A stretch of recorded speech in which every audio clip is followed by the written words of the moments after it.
Video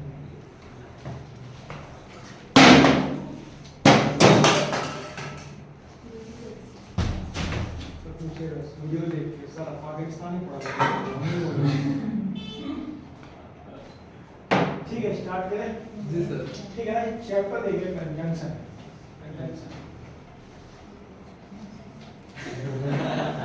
मैं देख रहा हूँ ना सर, कोई कंजंक्शन से क्या समझ में आ रहा है? जोड़ना। जंक्शन बोले तो जोड़ने का। इसे ये मतलब समझ में आ रहा है कि बहुत अच्छा चैप्टर है, ठीक है, एकदम क्रूशियल चैप्टर है। क्वेश्चन कैसे आते हैं? प्रीपोजिशन और इसके जो कुछ वर्ड सेम रोल प्ले करते हैं, पर शब्द का मतलब एक ही रहता है। प्रीपोजिशन का कोई मतलब होता है, कंजंक्शन का कोई मतलब रहता है, पर उसको लगाना कैसे है, प्रीपोजिशन या कंजंक्शन, वो क्वेश्चन आता है। अगर आप यहाँ की समझ कॉन्सेप्ट की समझ ठीक है तो आराम से बनता है, बहुत ज़्यादा हैवी कुछ नहीं, ठीक है। कंजंक्शन बोले तो कंजंक्शन कनेक्ट्स, जोड़ने का काम करता है। किसको? शब्दों को जोड़ता है, फ्रेजेस को जोड़ता है और क्लॉज को जोड़ता है, ठीक है।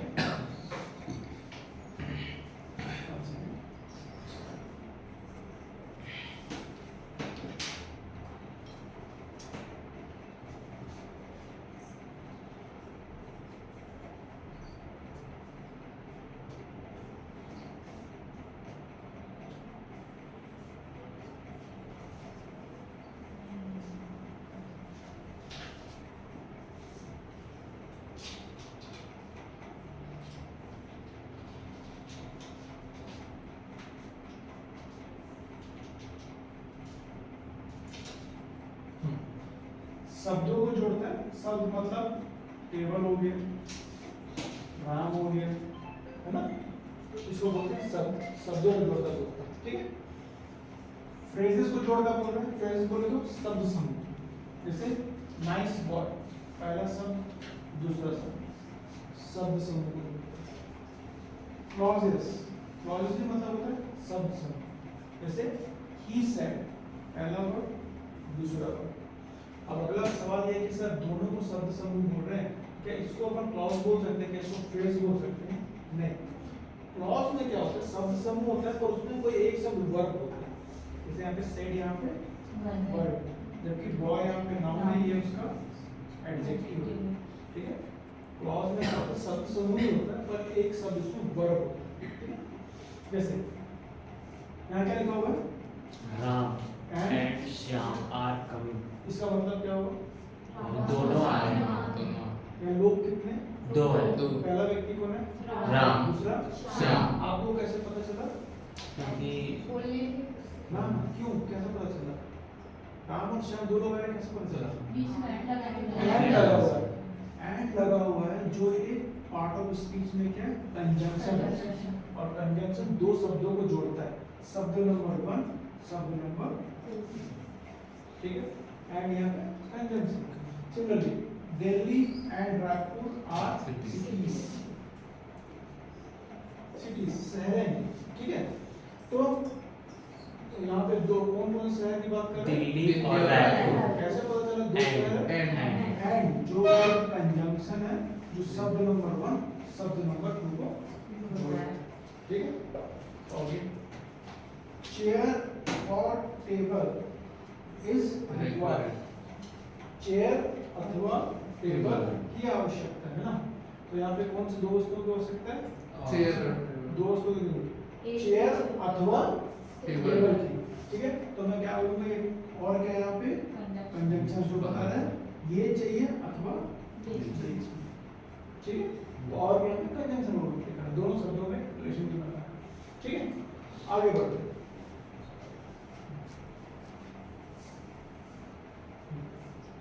I will be available, मैं उपलब्ध रहूंगा, मैं उपलब्ध रहूंगा। कहाँ पे? होम और मतलब अथवा, या तो इस स्थान पे या तो इस स्थान पे। और यहाँ पे क्या पार्ट ऑफ स्पीच बन रहा है? अथवा। नहीं, कंजंक्शन। कंजंक्शन उसका रोल क्या है? या तो शब्द को जोड़ेगा, या फ्रेज को जोड़ेगा, या क्लॉज को जोड़ेगा। देखेंगे इस शब्द को नहीं जोड़ रहा है, ये शब्द समूह को जोड़ रहा है।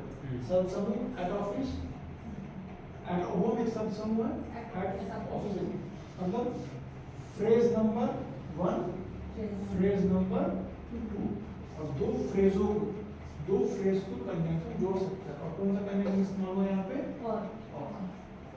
इजी है ठीक है। आगे बढ़ता हूँ। He said, उसने कहा, क्या कहा? He would come, वह आएगा। ये वर्ब है, ये सब्जेक्ट है।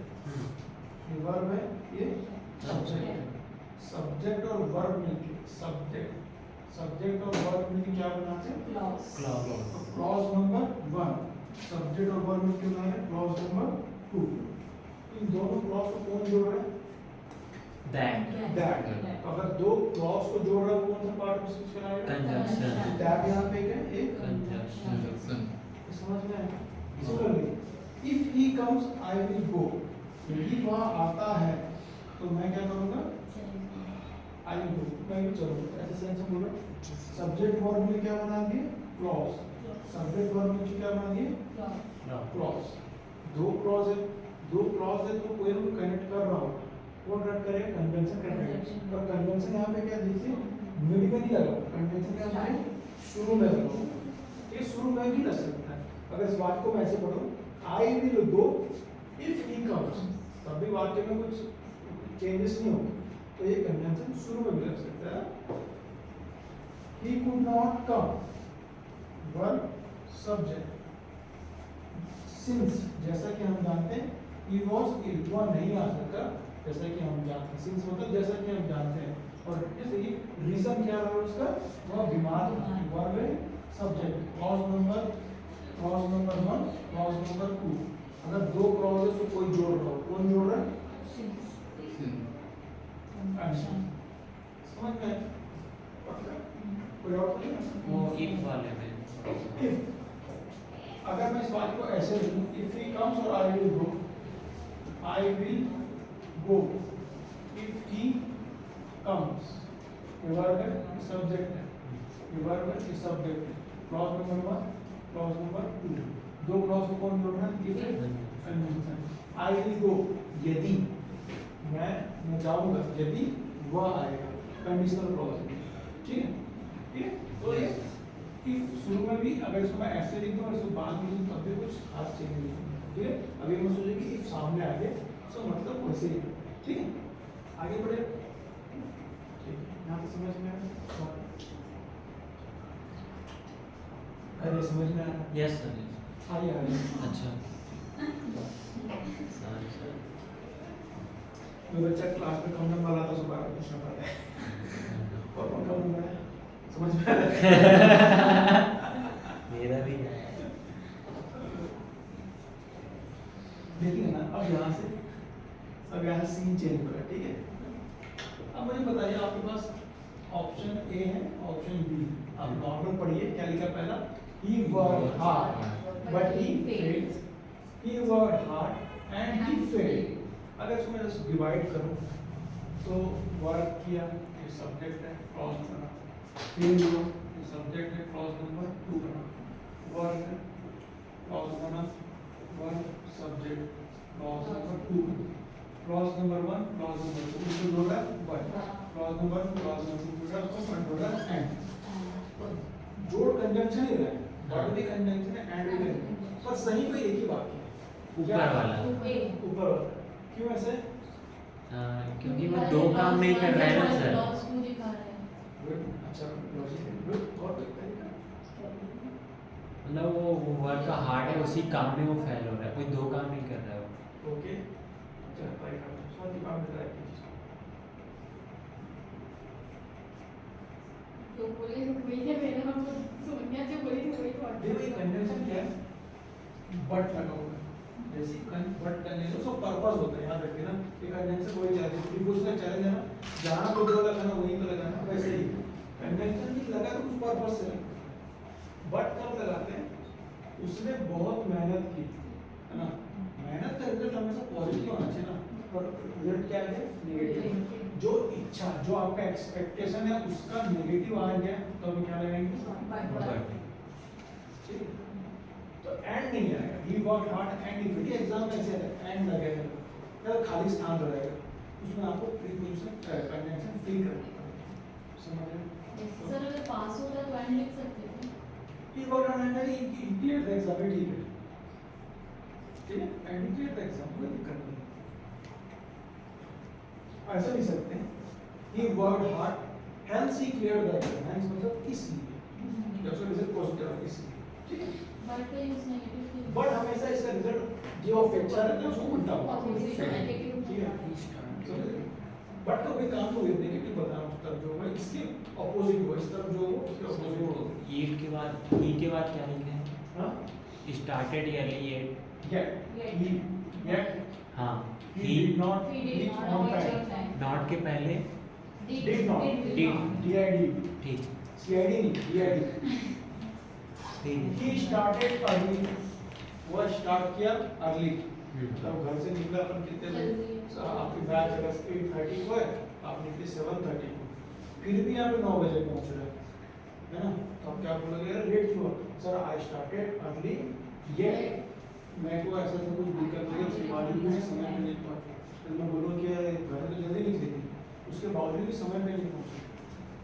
घर से जल्दी निकले का रिजल्ट क्या होता है? समय पर पहुंचना चाहिए ना, उल्टा हो गया यहाँ पे, he did not reach on, समय पे नहीं पहुंची, जल्दी निकली पर समय पे नहीं पहुंची, कैसे हो सकता है? यानी ये भी अगेंस्ट बता रहा है, तो उसका भी काम बट वाले ही काम कर रहा है, येट का बट और येट का काम। तो जैसे वहाँ पे बर्ड लगा है वो येट लगा सकते थे। नहीं, आमतौर पे वहाँ बट रहेगा, इसको येट रखिएगा, आमतौर पे समय के संदर्भ में बोल रहे हैं ना। अच्छा समय के संदर्भ में येट लगा। आमतौर पे येट समय के संदर्भ में इस्तेमाल करते हैं, पर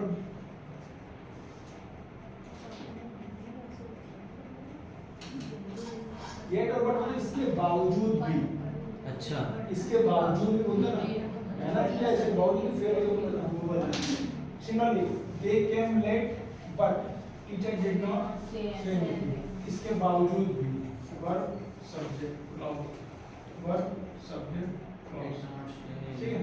क्या they come late But teacher did not say anything. समझ में आया? मतलब उसका मतलब वो लेट आया इसके बावजूद भी, तो उसमें टाइम लगे तो येट क्यों नहीं लगा? एक्शन के बारे में बात कर रहा है, लेट आया सर, उसने बाद में सर ने उसको पीटा नहीं, अच्छा है ना, बट टीचर डिड नॉट से लेट आया तो पीटा चाहिए, पीटा नहीं, किसी एक बच्चे को पीटा, किसी दूसरे बच्चे को नहीं, समझ रहे क्या? Yes sir. ठीक है, एक देखिए अच्छा क्वेश्चन है, I am busy however I make time for my friends, मैं बिजी हूं उसके बावजूद भी, हाउएवर फिर भी मैं टाइम निकाल के मैनेज करने की बात करना, बहुत बिजी रहते हैं, सुबह क्लास जा रहे हैं तो शाम तक पढ़ाई कर रहे हैं, फिर भी जाके इवनिंग में मुझे चुका देंगे, ठीक है, but however I am managing time, ये सब होने के बावजूद भी हाउएवर इस्तेमाल, हाउएवर का हिंदी मतलब बोले उसके बावजूद भी, मतलब मैं बहुत बिजी रहता हूँ, बहुत बिजी रहता हूँ, फिर भी जोड़ तोड़ जुगाड़ के साथ में मैं टाइम निकालता हूँ, जुगाड़ बैठा देता हूँ, उसके इस्तेमाल करते हैं हाउएवर, ठीक है। तो क्लास में पढ़ता है तो स्टिल हाउएवर सिक्योर देना है, ऐसे कैसे होता है? मिस जैन ने बोला तो पढ़ती नहीं थी, तो रैंक कैसे मिलेगी? हाउएवर से सिक्योर देना है, समझिए जैन जी आप। बाद में पता चला उसकी बहन ने कोई किताब लेके आई, तो क्लास में ही टीचर किताब लेके जाते हैं, घर में जाते हैं। ये डर समझ में आएगी, आगे बढ़े।